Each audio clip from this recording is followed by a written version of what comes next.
up higher. Spirit calls, sing I believe. Spirit calls, come up higher. Love lifts us high and sets us free. Spirit calls, come up higher. Spirit calls, sing I believe. Spirit calls. Spirit calls. Spirit calls. Love lifts us higher and sets us free. Spirit calls. Spirit calls. Spirit calls. Love lifts us higher and sets us free. Lifts us higher and sets us free. Lifts us higher and sets us free.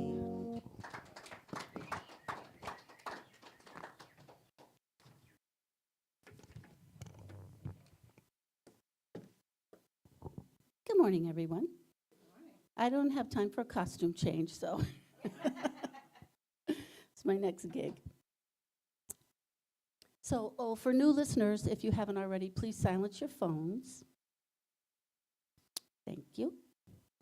And also, people at home, we're so happy you're here. I know Mom, Norma's here, and Bree and Susan and a bunch of other people. So we're so happy that you join us in the way that you can. We usually start with the daily word, which Charlie and I have at home. And I find that little book just so easy to read and to set the tone for the day. It's just such a simple couple-minute thing. And today we're going to set the tone for gratitude. Practicing gratitude leads me to the best life has to offer. Finding the good in situations, even undesirable ones, and feeling grateful is a spiritual superpower. When I practice gratitude, I'm living my faith that blessings of all kinds are constantly unfolding, and the goodness of God is in all things. Gratitude keeps me positive, helping me to expect the best and not the worst. It opens my heart to the existing blessings and primes me to receive even more. When I live with an attitude of gratitude, I am simply magnetic. I go forth with the expectation that I'll have what I need when I need it. I will meet the people I need to meet and be in the right place at the right time. And in prayer, I give grateful thanks and rest assured my highest and best outcomes are on their way to me. And our scripture today is from Psalms 136. Oh, give thanks to the Lord, for he is good, for his steadfast love endures forever. And again, gratitude, let's carry this with us for the rest of the day. Practicing gratitude leads me to the best life has to offer, which is what we deserve. And now we'll do our mission statement together, and we have a new one, and I love it. I just love it. So if you'll join me. We are a loving, nurturing community dedicated to being a positive path to spiritual living, to awaken oneness with God within us all. We dedicate this year to a continued awakening of health, wholeness, and prosperity in our lives and the world around us.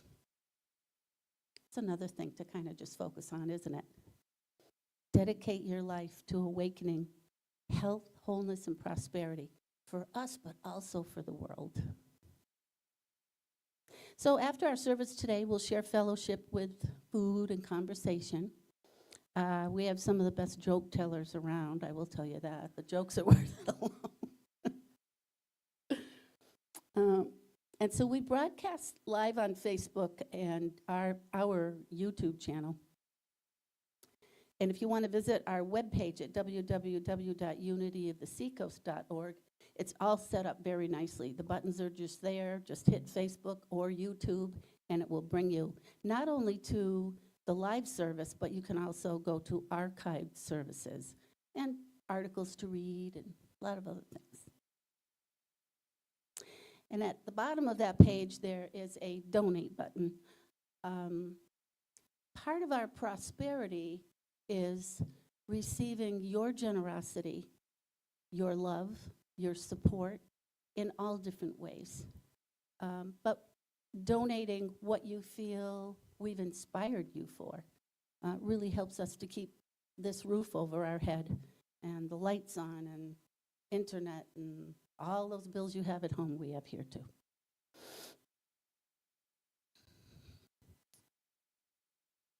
If you prefer to mail your donation, our mailing address is UOTS, Unity of the Seacoast, McConnell Center, Suite 246, 61 Locust Street, Dover, New Hampshire, 03820. If you want more event details, it's best to go on our website or our Facebook page. Meetup is not available right now for us, so. On the 20th this month, we'll have Poets Corner, 6:30 p.m. Is that a Monday or Tuesday? Monday. That's so Monday the 20th. And Shane Moran will be here, who is a delight. And you have something to say? Not yet. That's a good point. And just in, we have Sunday the 19th after service, which is next Sunday. We're going to have Mikey G here for the Acoustic Music Center. What a guy. That's all I can say. A bunch of us went to see him last week, and the depth of him, I mean, we see what he does here, but there's no kind of music that he cannot play, and his passion, ugh. I really highly recommend you come to see him. That's at noon after service. So now we come to Namaste, which is a blessing, a greeting. Namaste in Sanskrit, we're told, means the Christ in me sees the Christ in you, or the best of me sees the best in you. And I like to say to people, and I really mean it, when I meet them is, I see you, because I truly do. Let's do that. Put our hands in prayer position.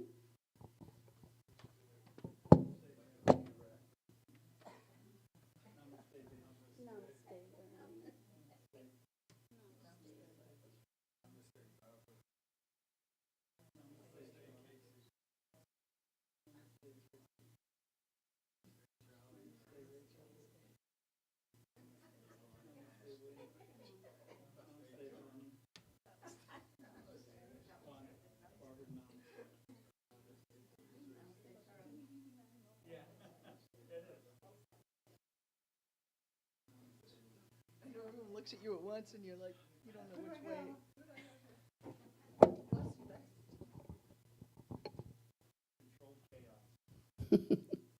Controlled chaos, he says, yeah. During COVID, when we were all watching from home and doing the service from home, I'd namaste my cat. I mean, whatever was there, it's a living being, right? You're never alone. I think Barbara's going to play again. Quite sure of it.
The voices in my head, I am not the pieces of the brokenness inside. I am light, I am light. I am light, I am light. I am light.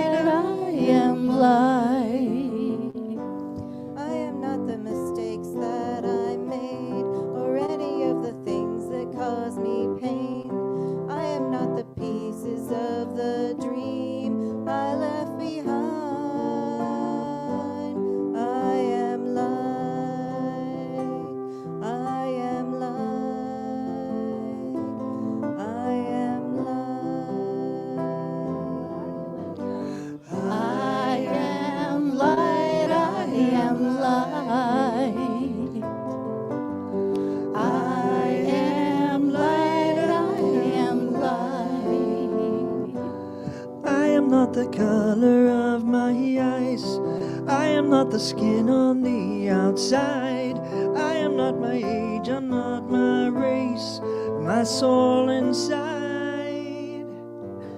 All What are we? I am light, I am light. I am light, I am light. I am divinity defined. I am the God on the inside. I am a star, a piece of it all. I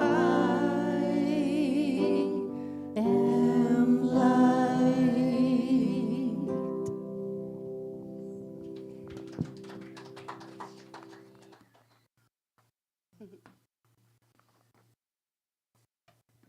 You are.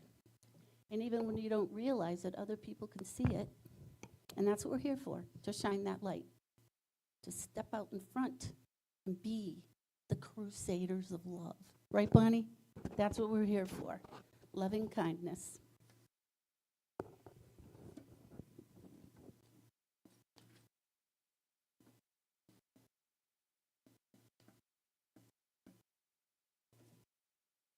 Now I'm supposed to introduce the speaker. I don't know, it's hard to, after all this time, to know what to say other than talking about being the light. Here's an example of it. Come on up, Tom. Thank you. And I love it. And thanks for stepping in today. No problem.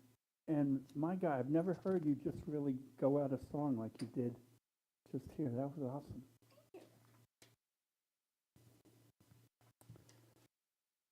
Barbara, great choices. They fit well with my talk. Thank you.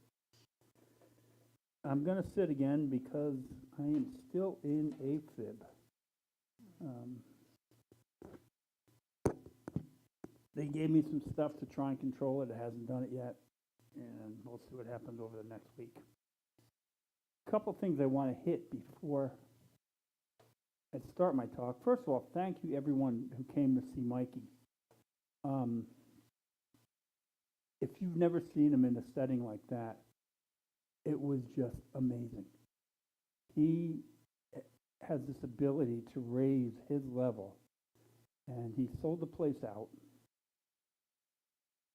and he picked songs that we might not have known, but by the time each song was done, you were so thankful to hear it and his story. And then the control of his voice, and he does a version of No Woman, No Cry. And we've seen it here, but what he did there was just off the charts. And the funny thing is, he really started playing that in Jamaica on vacation. There was a contest, and he went and played. They gave him a guitar, and he played, and then he played No Woman, No Cry in Jamaica, which is, you know, a white guy in Jamaica wasn't the smartest thing, but he won the competition. And it's been on his repertoire ever since. So thank you, and he'll be here again next week as we do the acoustic circle. And he's like a human jukebox. If he doesn't know it, he'll figure it out. So that's that. I'm probably going to cough a lot. I made lemonade this morning, and I accidentally dumped the whole package in. And then the last sip before I came up went down the wrong way. So it was tart to begin with. And there's a couple things. Can you bring up the picture of the, turn your cell phone off?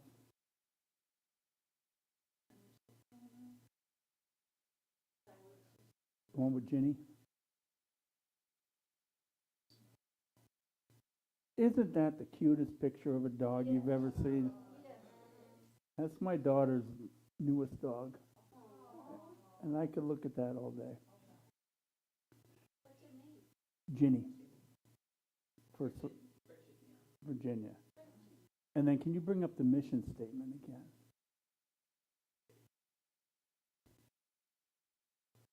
The top part, in case you don't know, is consistent. That's always always our mission statement. That doesn't change from year to year.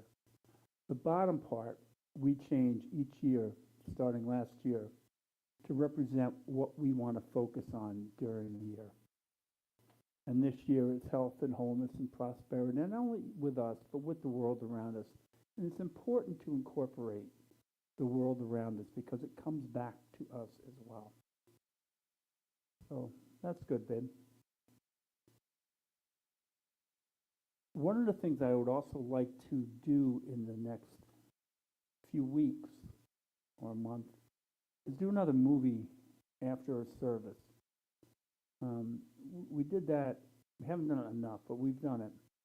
We make popcorn or whatever, and we sit and we watch a movie. So think about that. I've been toying with Hamilton, or Heart of the Sea, which is about the what inspired Herman Melville to write Moby Dick. It was a really good story. It's a Ron Howard story. Somehow we always seem to get a Ron Howard movie in here when we're doing that. But it's great because we can play it through our sound system. And that's why I think Hamilton would be great. But I don't want to make the choice. I'd like you guys to. And if you have something else that fits as well, that's okay. And I think I've covered it. Awesome. Oh yeah, the T-shirts are here, or the Unity shirts are here. They're out back. I don't remember who ordered what. I can look it up on the phone. But if you remember, do that, and we'd like to get paid for them. So today's talk is about spirit, mind, consciousness, and soul, and activating it in our lives. And the talk may jump a bit, because I was trying to incorporate the 5 principles into the talk. It's also the first talk of healing and wholeness, and as well as sound steps for living the life that you want to live, a life of meaning that's crafted by you and for you. So spirit, mind, consciousness, and soul. What is our soul? Is it one thing, or does it encompass all those things? Is it the spirit, the mind, the consciousness? Is it our human essence, or something that we just cannot put into words? Is it something that we attribute to humans only, or do other creatures have it? We see creatures do amazing things. Dogs saving owners' lives from fires. We see a dog. There was a video years ago of a dog in Alaska that ran to the end of the road. It was quite a distance, and just flagging down the fire truck to get him back to the owner's house. And that was how the firefighters knew to get there. I had a dog that would wrestle me when my son was really young. This dog, Roger, would wrestle at me, and he would be as tough as can be. And then Bo would join in, and he would be as gentle as can be. I also had a dog that once saved a puppy from being attacked by another dog. Went and chased that dog away, stood over this injured puppy, howling until we got there and took it to the vet. We see whales that have compassion. We see dolphins that play. We struggle with these things, and perhaps they're better in tune with the concepts that we strive for. We like to believe that we're all connected, but I wonder if we've dulled those senses, if we've evolved away from our power to connect as we become more in the material realm. In 2004, there was a tsunami. We all saw it on the news. And it seemed like the only creature that did not know it was coming was humans. And we had all the technology. The animals knew, and they went to higher ground. Why is that? Why can they sense something that we cannot? And animals dragged people with them. A dog named Olive saved its 7-year-old owner. A dog named Babu saved its 86-year-old owner. A dog named Selva Kumar saved a boy as the water was rushing up to his feet. And there were so many of these stories.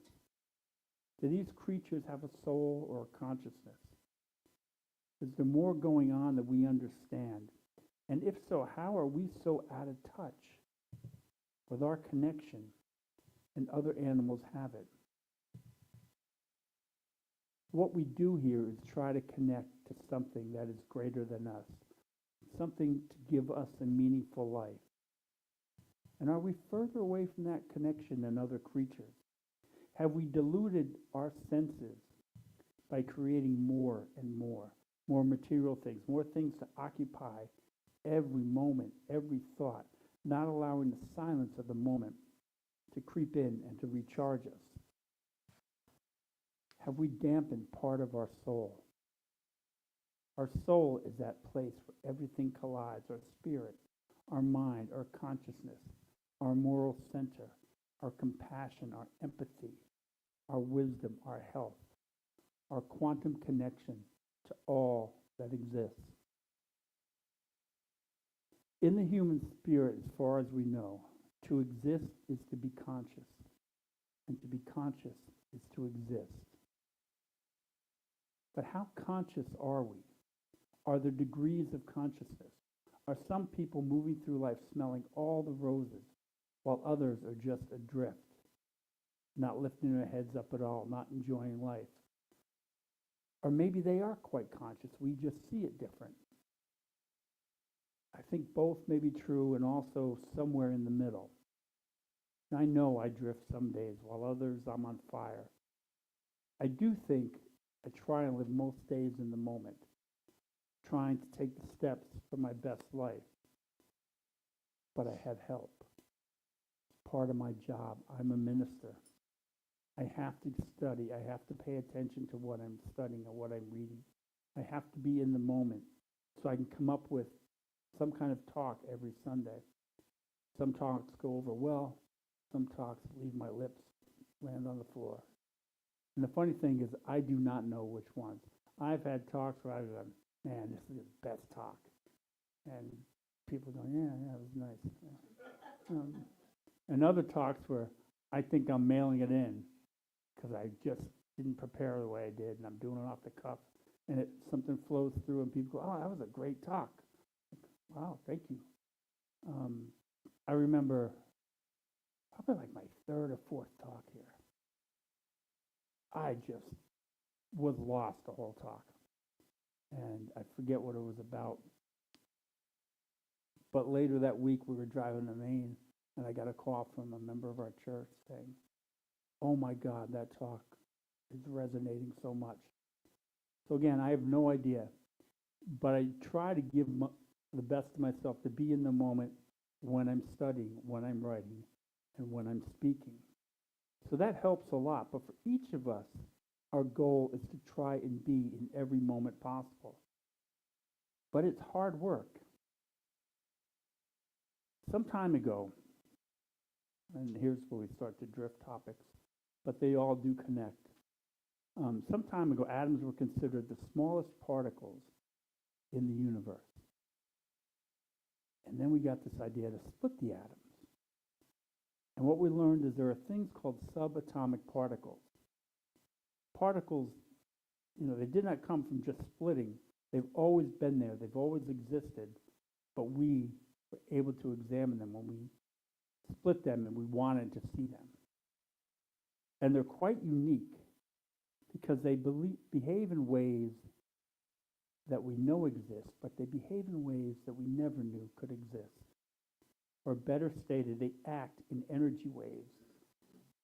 And they act and are felt simultaneously in other places.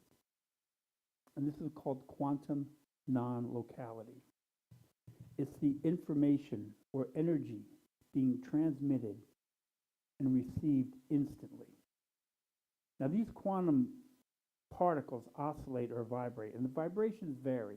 And they're the same as the neutrinos that I talked about a month or two ago. But a unique thing happens with them.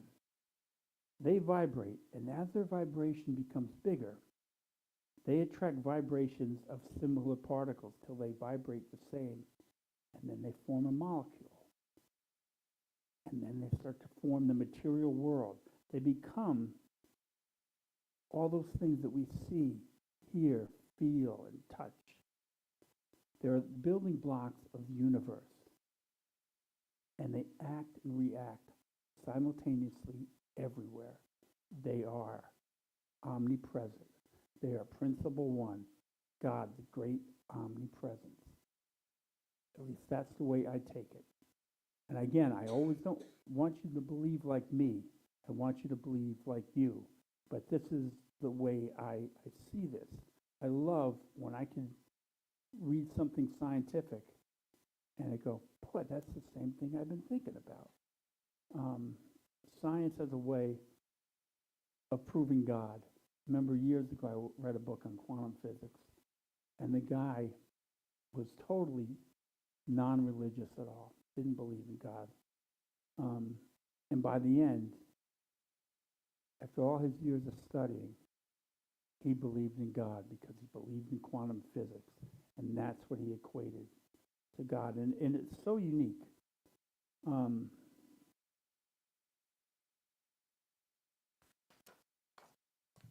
And these oscillations or energy waves or vibrations, when you hear people talking about getting on the same vibration, whether they know it or not, this is what they're talking about. When we adjust our vibration to aspects of life, life responds. Under the surface, all this stuff is happening. And, you're probably wondering, does it work? Well, in some level, you know it works. Have you ever had the same thought as someone else? You said something, I was just thinking that. Or you thought of someone and they called.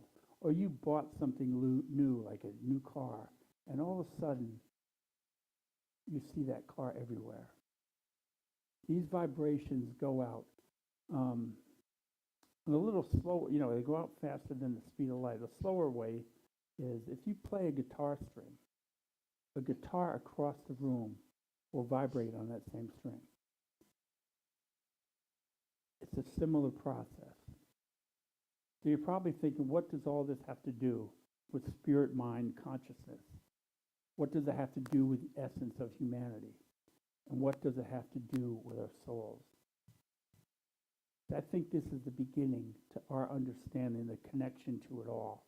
And that if we work with it, we can begin to restore that lost intuition, that lost communal connection to the universe, to restore our instinctual connection to that which created us.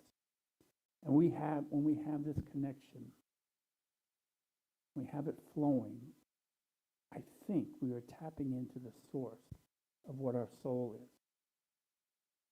You see, these subatomic particles respond to intention, including human intention. And how do we know this? Well, they did experiments. And when they did experiments to prove that these subatomic things were particles, they behaved like particles. When another group came in and decided they were going to try and prove that these subatomic things, I keep calling them particles, but they're things, when to prove that they were energy waves, they behaved like energy waves. So they were feeling the human intention of that and becoming that. And there's so many unique things about it. They divide, and they can be separated, and they can act in the same way. And at the same time, they influence other particles instantaneously to act in the same way. We also found that this happens when you split DNA. The DNA will interact with other DNA. And they believe this is why a mother can sense when there's something going on with her child. They believe this is why twins are so close, because they are split DNA, that they can sense what each other's feeling. And these waves, the way they interact, may also be the way that prayer works. You send a prayer out, you're sending a vibration out, and that vibration is being felt instantaneously somewhere else. And I've told you all that story about when I was in the hospital and I was passing away, and I felt the prayers. One in particular of someone I hadn't spoke to, but I could see this orange glowing light, and I hadn't talked to her in maybe a year or two. And I heard from her after saying, I was praying for you. And I said, I know. There's something that happens when we set intention that goes out there. And I kind of think this might be the way, or at least the best way of explaining it. They influence each other. We set our attention and we send it out. And understand that you can only change what will be changed when you pray for someone. I don't know why I pray so hard for the world and bad things still happen. I don't know why I can live a life that's full to me and others are struggling. People in third world countries struggle. A child dies of starvation. I cannot understand that. I cannot understand when I pray so hard for people in our country and they still struggle. I don't know why the world cannot take care of the rest of the world. I pray for world leaders to see it, as well as everyday people. So understand, your prayers, you can send them out, but you can't change what won't be changed. We just do our best. Eventually, hopefully, we become the ripple, the drop that forms the ripple that spreads out. But there's energy around us in the universe that interacts simultaneously with all. And this energy allows us to attract the life that we want. But it requires us to think differently. Other cultures have used and felt this energy. 1,000 years ago it was called Prakriti, or Samkhya, and some also called it Akasha. And in the modern times, it's called quantum soup. Jesus called it Abba. As we translate it, Father, except Abba is not a direct translation to Father. More accurately, and I'm still off the mark because there is no direct translation, by using the term Father, he is saying he is an infant to something greater than him. Now, Samkhya teaches the only barrier to working with this field is the mind. And this is what we teach. We are only limited by the limits that you allow. And our bodies, they all work the same. They function the same way, the heart, the lungs, the blood, except for one thing. Our minds, our consciousness of the world around us, and the thoughts that we think. That intangible thing that is so much of who we are is different in every person. It's something that science has a hard time proving. The process of connecting to the physical mind or the brain, to the consciousness of the mind, to the soul, is individual in each person. And that's great because you get to choose your life. You get to create a life that fits you. So if you get to use these particles or vibrations and you think, what you think becomes real to you, but you get to influence the world around you. And this in turn influences your consciousness and then your subconsciousness. This influences your soul and your connection to the absolute mind. Or in other words, I think it is me working with God. Now the brain works within the body, giving direction to all the functions and processes. At the same time, it works on a higher level, processing thoughts and dreams and connecting to the divine that is around us. And we get more and more distracted. And we get less connected to around us because we've been trying to occupy every moment with everything that may fill the void. We turn on the TV, play on our phones, and play on the internet, oftentimes doing two things at the same time. I catch myself watching TV and playing a football game on my computer. By the way, I'm very good. I haven't lost it in 100 years. Um, but we fill our minds and we don't take time for that void, that silence. We don't honor the Sabbath. And the Sabbath isn't a Sunday. The Sabbath is that time between a beginning and an end. There is a time in our life when we need silence.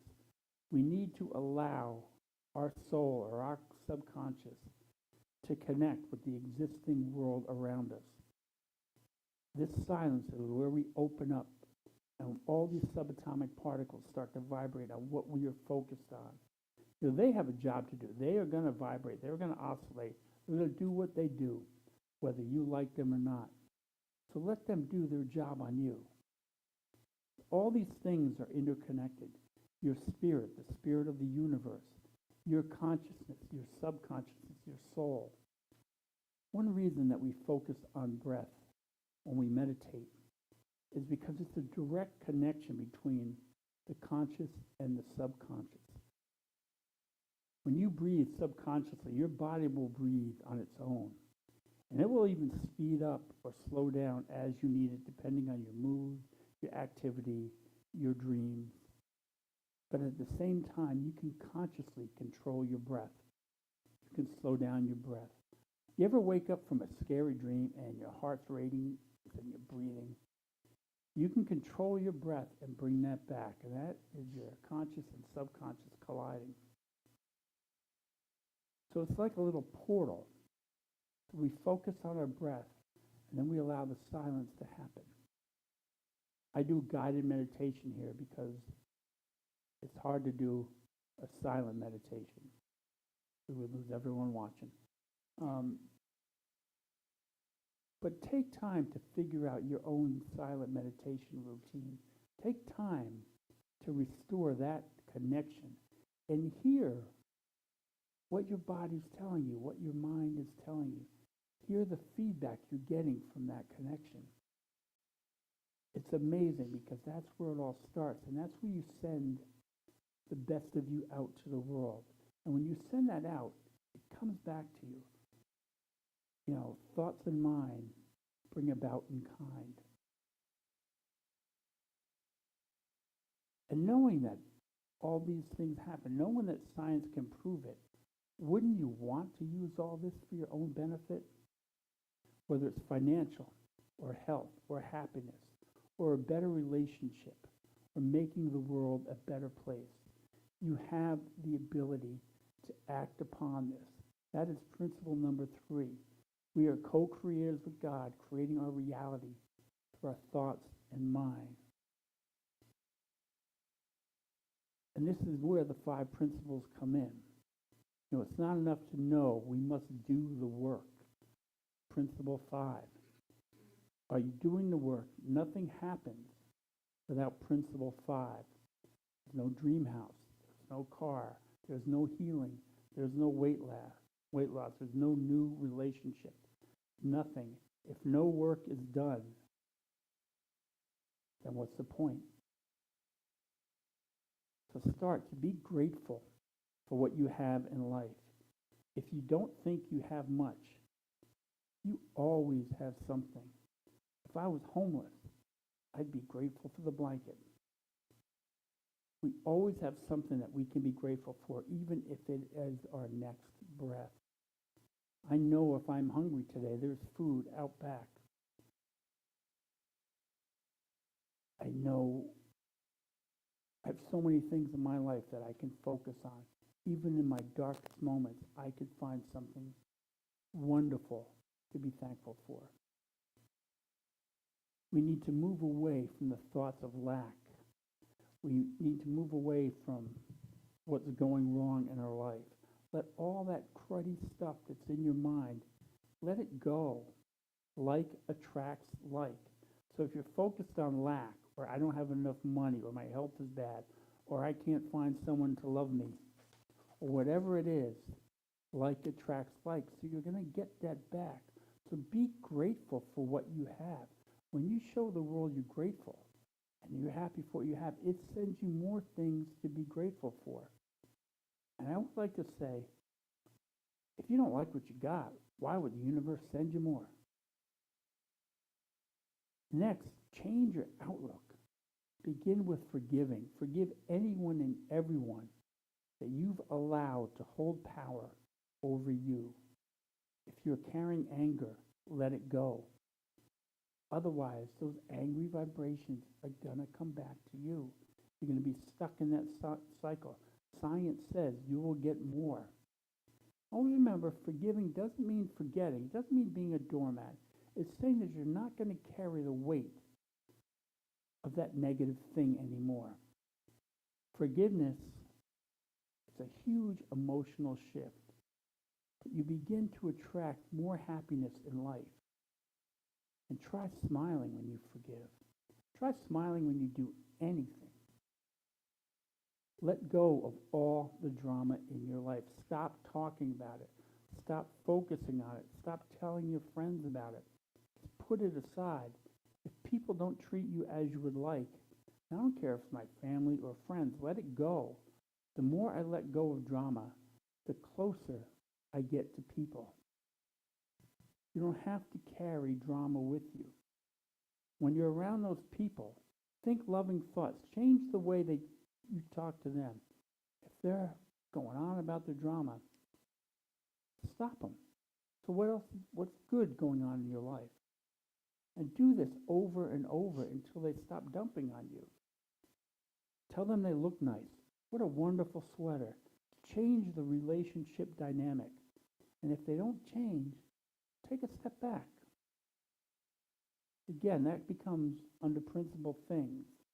We are co-creators with God, creating thoughts held in mind. Focus on what you want out of life. See yourself as whole and healthy. Be specific. Picture that injured part of your body as whole. Picture your dreams. Spend time in those thoughts. Allow them to penetrate you and make you happy. Set intentions that make you happy. Set intentions that make your dreams happy. Make a plan for them to come true. I can't build muscle unless I go to the gym.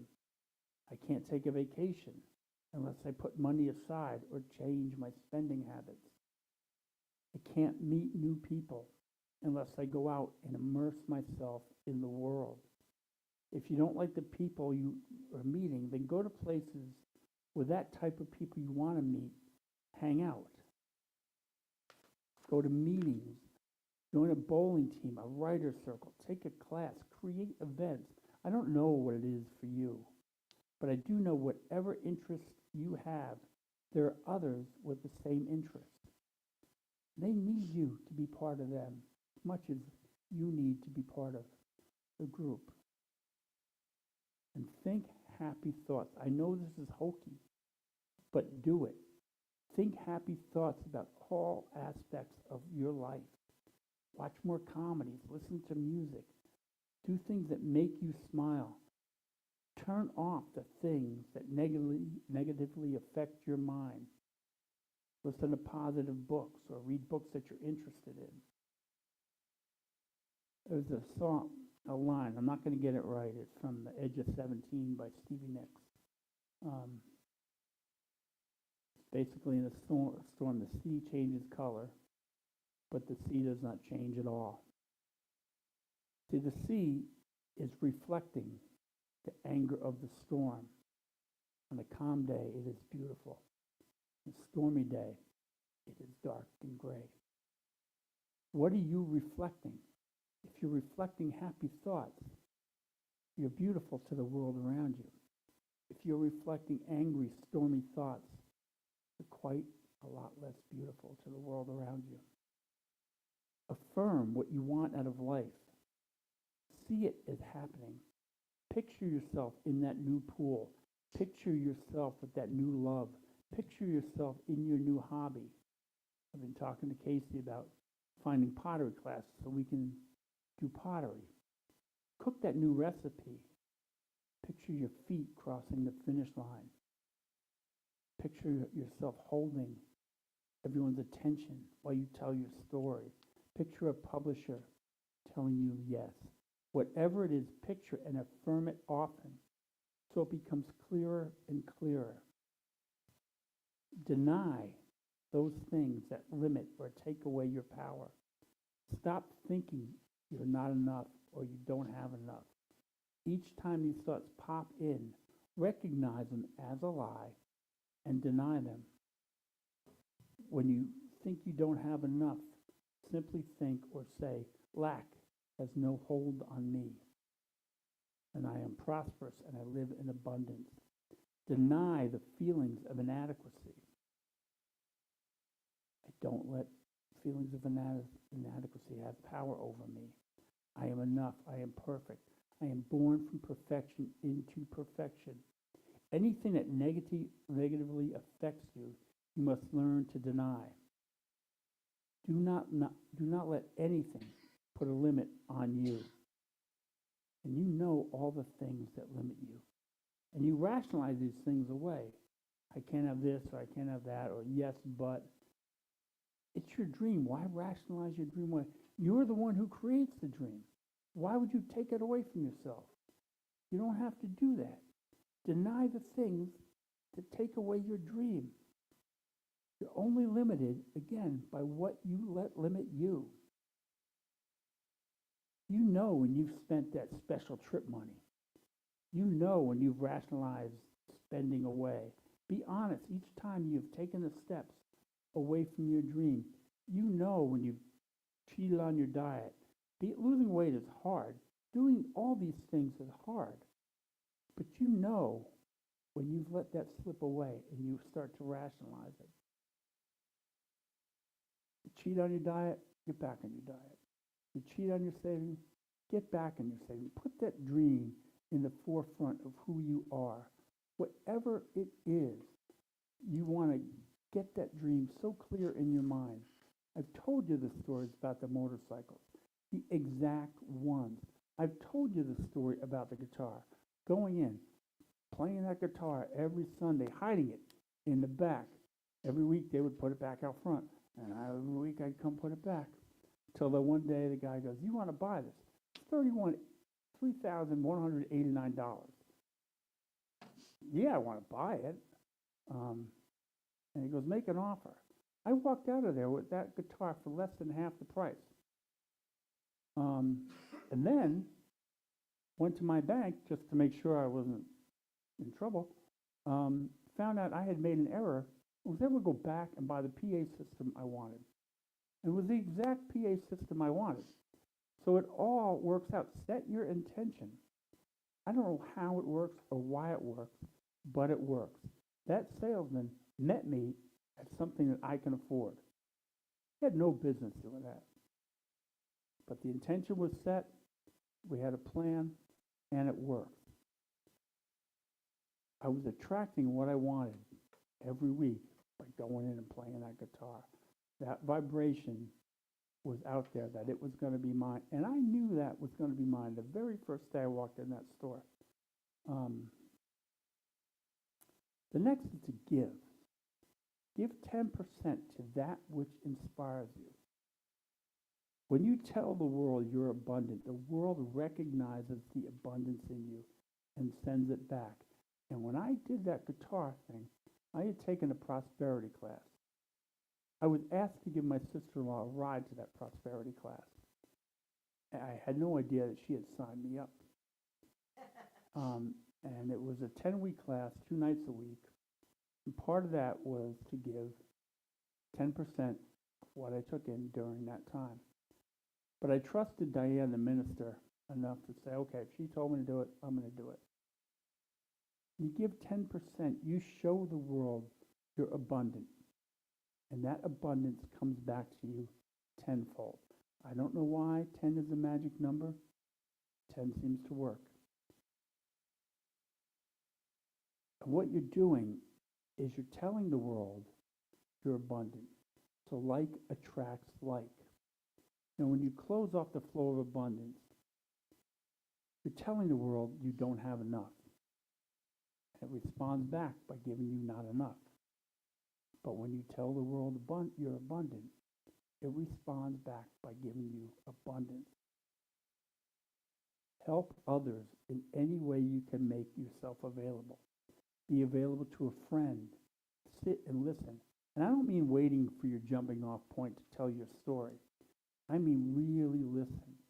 Sometimes that person needs to be heard, even when you think they don't. You know, hand out those blessing bags. That's why we did them. Pass someone on the road who needs homeless or needs something, hand them that.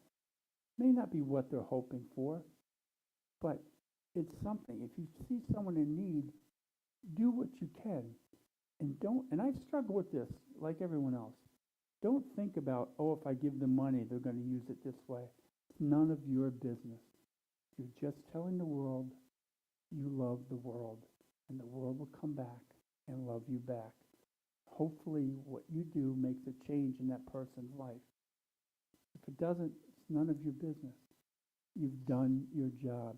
You've contributed to the world. And you can do it in so many ways. Offer to help someone lift the groceries into the car. You know, I don't know what it is, but it happens. And we see these opportunities all the time. And when your eyes open up to them, more of them show up. I remember being in line several times, being behind people who could not afford to pay for the groceries. And just saying, I'll take care of that.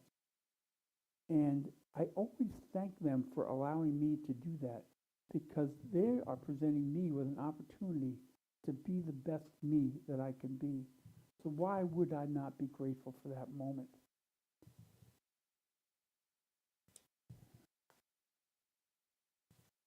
Almost done. But at minimum, helping others will change your outlook on life. It makes you better. It relieves depression. And it really does, and it changes you for the better. I hate telling this story, but I'll tell you the story. I had checked myself into a depression clinic years ago because I was depressed and it seemed the place. And every morning they would have group.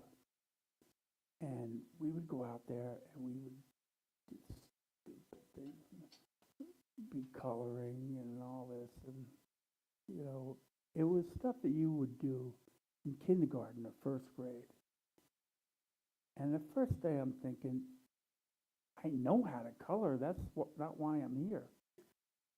And I look next to me, and this girl, and she's about my age, and she's struggling to color within the lines. And I look around the room, and a lot of people were doing that. Depression had robbed them of the basic things that they knew.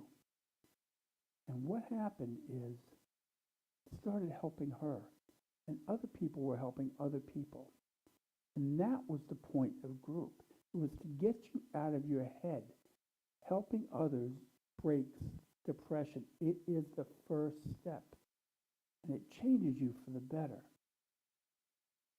Now, all these things I've been talking about, gratitude, forgiveness, helping others, giving 10%, being happy. Really, try to be happy. Try to smile. When you don't have it, just smile. Smile when you're talking on the phone. Put on a comedy. Do whatever it takes. All these things elevate your vibration to the things that you want in life, and they come back to you. All these things activate you and connect you to the world around you. And you begin to activate your consciousness and your subconsciousness. And your spirit seems to change. You start to feel it. And what you're doing is you're connecting to the Christ within you. The essence of God is flowing through you because you are inherently good. You are inherently happy. You are not made to be unhappy. We've let life corrupt us. And we do it at a vulnerable time, usually when we're young, and we don't know what's happening. But we have the ability to change that and shift that. I worked so hard from that depression moment to where I am now. But I know it happens. It can happen for anyone. And when that happens to you, I believe that you're changing your soul. So, thank you. The meditation song, but by the time we won't meditate.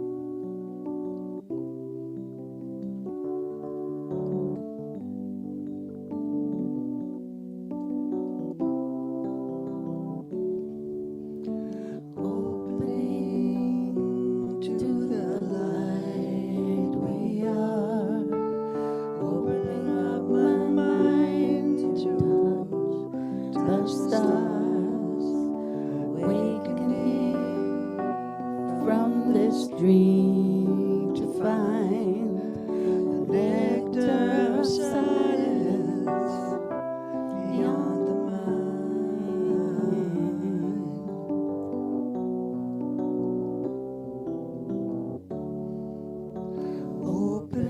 Opening to the light, we are opening up my mind to touch the stars, awakening from this dream to find the nectar of silence beyond the mind.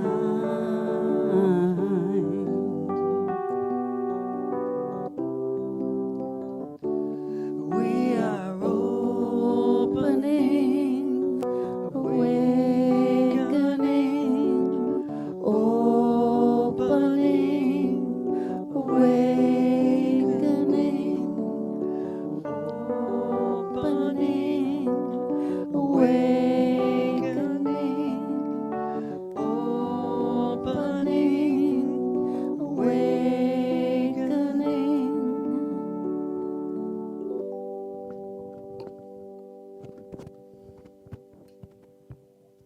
Wow. I don't know if you guys noticed, but I sit back there and I smile the whole time when you guys are up there singing. I just love it. I just love our choir. Even if it's one person singing, it's just something awesome. We'll do a prayer for others.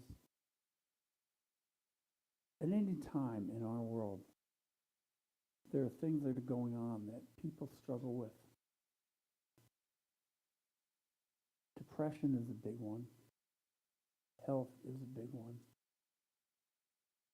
Hunger, poverty, oppression. It happens all over our world, and it happens in our neighborhood, and it happens in our church. We get to hold these people in our thoughts, and we get to think the best thoughts of them. We get to send out a loving prayer. We get to send out intention. And hopefully it lands in the way that it should. But we do our job by just simply making the world a better place by our own thoughts. Hopefully those thoughts become actions. I would say the fastest way to make a prayer land, if you're praying about someone you know, call them up, send them a text message, contact with them, just say, hey, I was thinking of you. You know, if they're uncomfortable with the word prayer, you don't have to use it. Just say, hey, bub, what's up? They know they matter because you reached out. So these people we see, and we hold them in the highest light. We see them whole, healthy, happy. We see them safe and warm and well fed. We see them fighting through their depression or their illness. We see them seeing themselves as whole. We do this in the name of God, the great good and omnipresence, And we use all the power that God has bestowed upon us as expressions of God. We send our love and our light out to the world. And so it is. Amen. We'll do the prayer of tithes and offerings.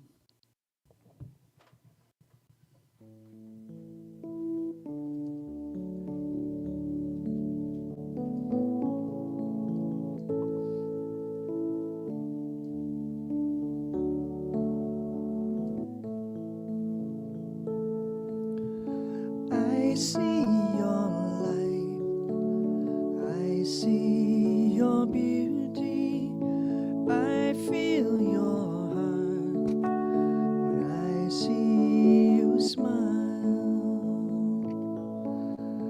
You are enough, you are worthy, you are love, just as you are.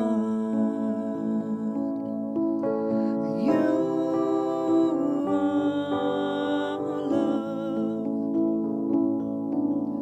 and I am love. Together we are never alone.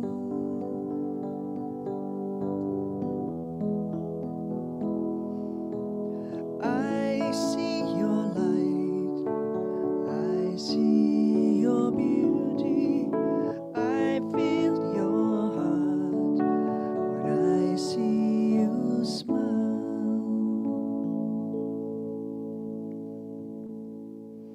Thank you, Barbara. Before I do the prayers and offerings, next week at the end of acoustic circle, since the chairs are already to the side, if we can stack up the chairs, I'm going to come in with a carpet cleaner and try and get rid of some of these stains on the floor.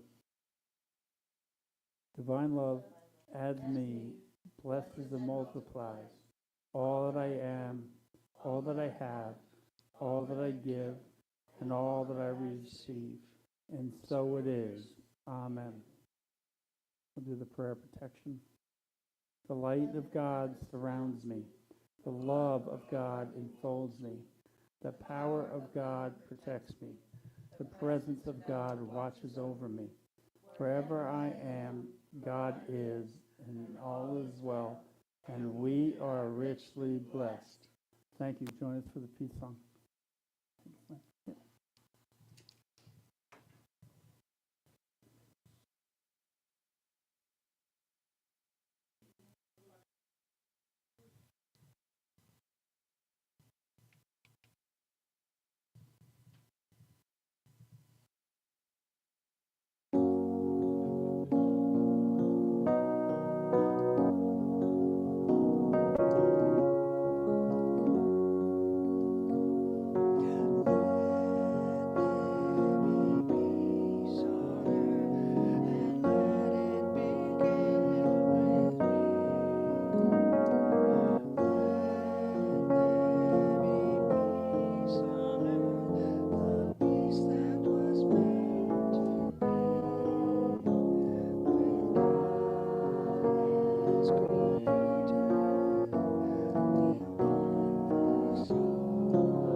have a Roro. Well, my friend gave it to me for I free. have one too.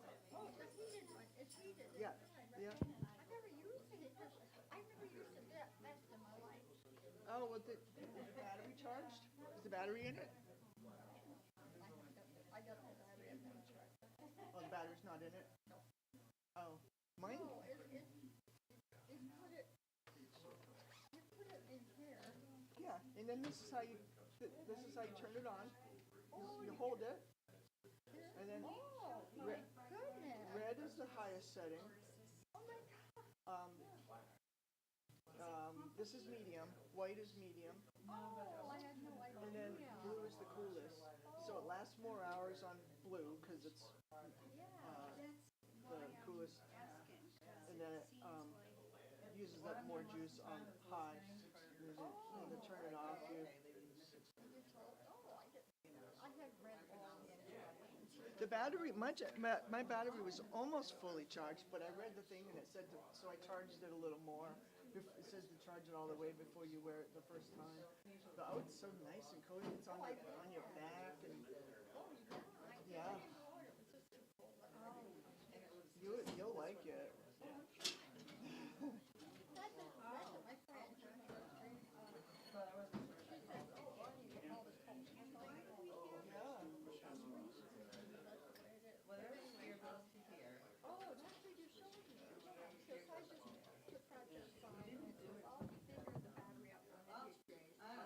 See, I didn't think mine came with a charging cord. I thought it said it didn't. And then I ordered a separate charger for like $30. And then it came, it had a cord with it, has a cord, you just need the block. So now, well, I have an extra cord now, basically, so I guess that's good.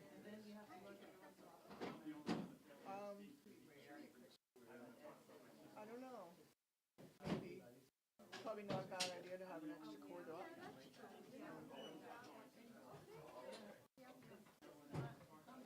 I just been finishing, you know, I buy them all. Nothing like this, but it's all organic and raw honey and all the time. I was gonna go to the farmer's market yesterday and then I didn't make it. I had other stuff.